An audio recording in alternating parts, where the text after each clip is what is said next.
Kate looked around the room at the other people. 10 men and 10 women, all around the same age. Thank you for coming today and offering your time to help with our research. Lyme, the medicine with testing, is in the final stage of testing. Previous human trials have shown us that Lyme is completely safe. Kate stopped paying attention. She'd read the information the medical research company had sent her. So she knew that Lyme had already been approved for sale, and that they were not testing to see if there were side effects. She didn't know any of the other people in the group. She guessed that none of them had jobs either, or they wouldn't be earning money by testing medicine. But otherwise, it was impossible to know if she had anything in common with any of them. She hoped so, or for days in the research center would feel like a very long time. As side effects, we know that some people experience stronger emotions and a feeling of general happiness, the head researcher said. We'll be interviewing each of you and doing tests during the day and night. So if you can all sign the forms, we can start. Kate signed her form without reading the information. Hopefully this was going to be a very easy way to make money. I hope the food's better than last time, said the guy sitting next to her as he gave in his form. Kate smiled. I'm Michael Kate, she said. Have you been here before? I do these trials as often as they'll let me. He laughed. It's such an easy way to make money. She smiled back. He was someone she had something in common with. A few hours later, Kate was eating dinner. She had taken her second Lyme tablet before dinner. She was feeling really relaxed. Maybe it was the vitamins, or maybe it was just because she had so much free time, and there was nothing she needed to do. There were books to read, films to watch, and even board games and puzzles at home. She had to send out job applications, or she had to go to stressful job interviews. After more than 20 applications, she still didn't have a job. She looked up and saw Michael smiling at her. Do you want to play a board game? He asked. His eyes were really dark brown, Kate thought. She hadn't noticed that earlier.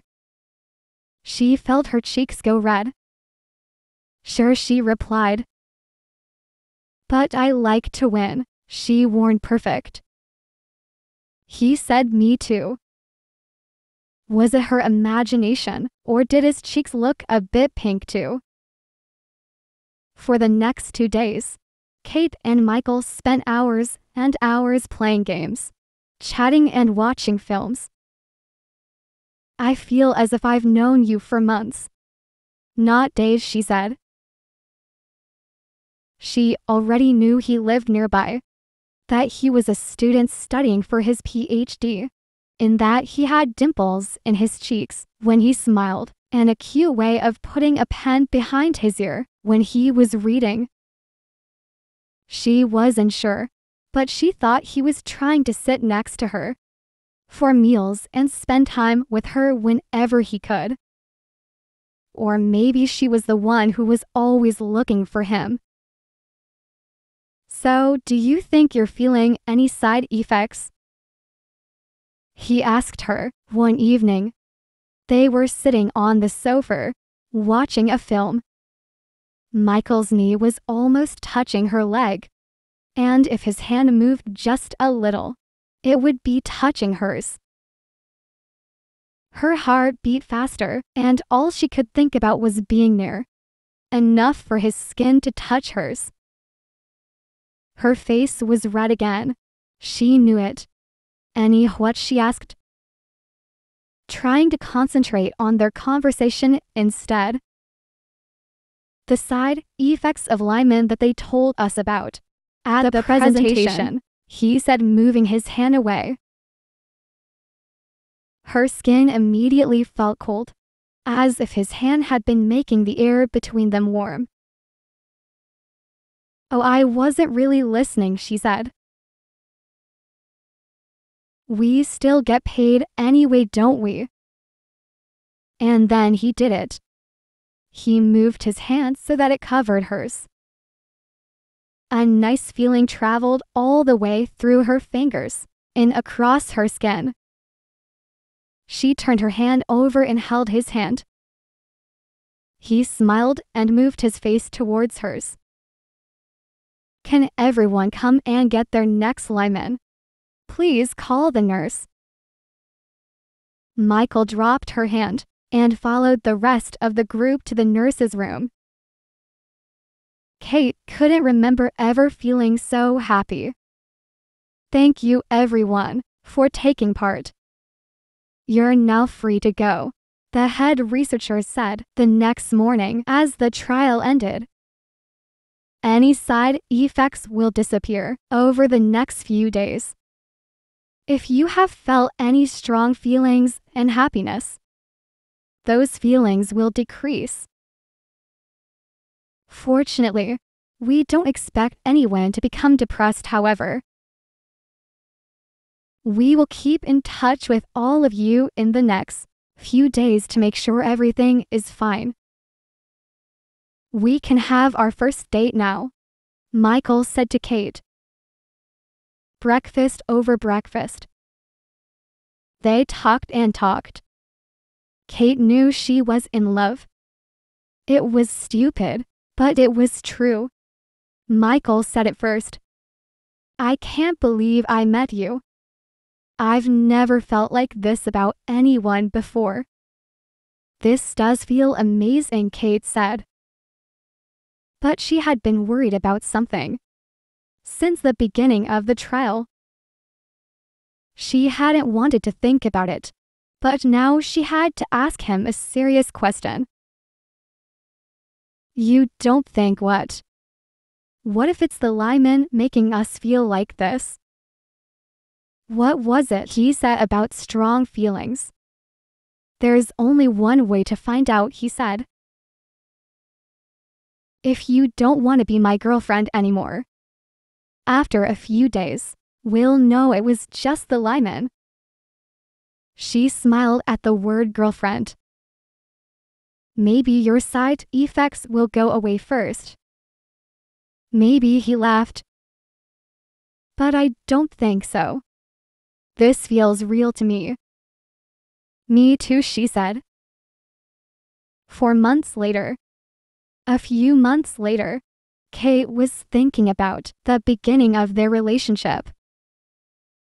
She had to admit, nothing could ever be as perfect as those first days together. Real life had to start again. She got a job a few days after the trial ended. Michael went back to the library, in his books and research projects. She didn't have to worry about money anymore, but they could no longer spend all day, every day together. They were no longer at that exciting stage of falling in love. But they saw each other when they couldn't. They met each other's parents. Everyone expected them to get married. When he finally asked her to marry him, she felt that old excitement again. 3 years later.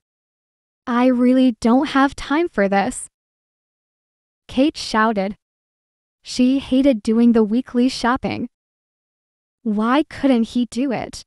"Fine, I'll go," then she said, closing the door hard so that it made a loud noise. Kate felt as if these kinds of arguments were happening more often. As she walked around the supermarket, she thought about how they'd been before, when they were in love. Can it ever feel like that again? She wondered.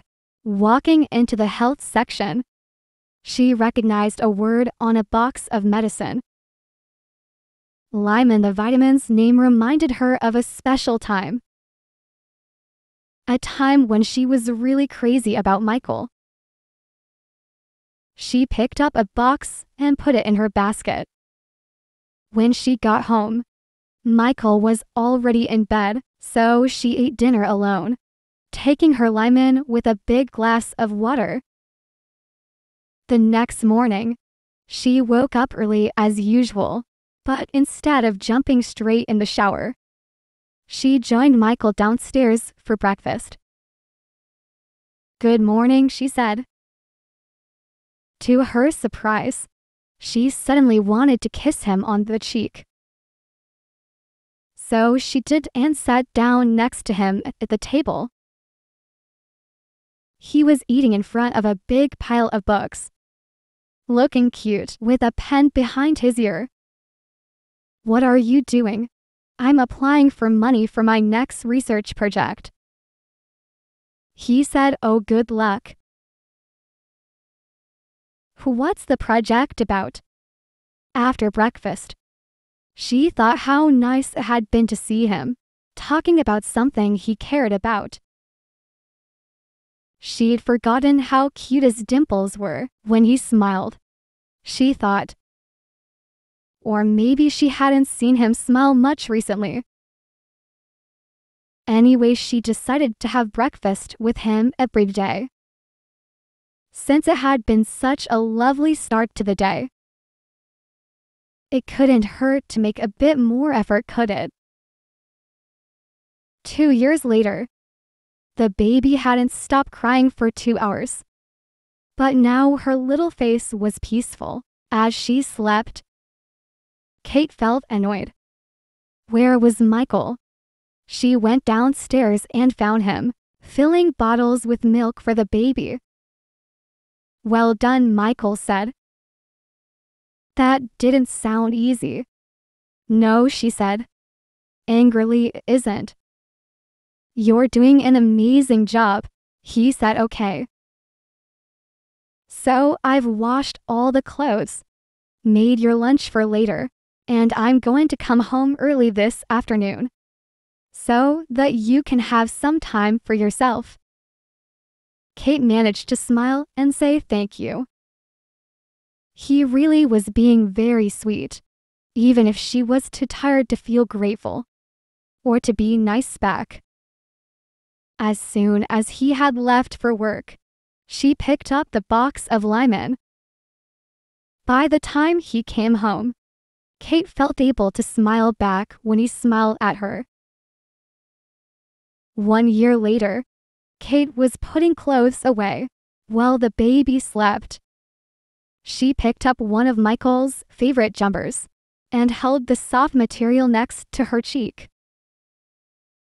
She missed him, and he had only been out an hour. Putting it back, she noticed something hard under the rest of the jumpers in the drawer. It was boxes and boxes of Lyman. They weren't hers. She was shocked to see these boxes. She took Lyman every day, it was true, but Michael. She thought of Lyman as an easy way to those feelings she'd always had for Michael. And it was working every day. She felt madly in love with her wonderful husband. Everyone said marriage was hard work, but she just didn't have time or energy for the job of marriage as well as her part-time job on a young baby. When she took Lyman, she made more effort to do small things that made their life together enjoyable. If he did something nice for her, she said thank you, but most of all, she actually felt grateful. If he wore a new shirt or his hair looked good, she told him he was handsome. She asked him about his day and remembered things that were important to him. She'd seen nothing wrong with doing this. Until now, that is. Now she knew why. He had always been so good at doing those same things for her. It was all fake. Instead of smiling at Michael when he got home, she was angry. Clearly the Lyman only had a limited ability to make everything perfect, because nothing felt perfect right now. What are all these? She asked. She pointed to the Lyman packets she'd taken from the drawer and put on the kitchen table. Michael moved closer and tried to read the small writing on the boxes. They're vitamins, aren't they? Don't act as if you've got no idea why I'm asking, said Kate, even more angry. These boxes, she said, picking one of the packets up, are our relationship. Oh, he said, it's Lyman. Yes, it's Lyman, she said. I know exactly what they are. He looked confused. So why are you asking me what they are? I remember the name now. You said, from the place we met, right? But I've not taken those for years. I don't know. It's better to get vitamins from fruit and vegetables, isn't it? He said. The research company sent us boxes and boxes of them years ago, but I put them away somewhere and forgot to throw them away. We eat a healthy, ENOUGH diet. There's no need to take vitamins. What about? She felt her voice getting louder and louder, but also something made her feel less sure about the words she planned to say. Her ideas sounded stupid. What about the falling in love part? The side effects. You're always so wonderful. The perfect husband. And now I know why. Oh, thanks. He laughed. I know. They told us there was some side effects, but we were just joking when we said we fell in love because of the medicine, weren't we? Also, he added, turning the box over in his hands, they must have changed the ingredients or something, because it doesn't say anything on the box about side effects. See, he held it out for her to look. Maybe they changed the recipe after we did the trial, who knows? He gave her a big hug. This perfect husband is all natural. Don't worry. He went upstairs to kiss the baby, and then she heard him in the kitchen as he started to make dinner. She looked carefully at the boxes, and it was true. There was nothing on the box about side effects, or even on the information inside. They were just vitamins after all. Lyman wasn't an easy way to love, and it never had been. Nicola Apprentice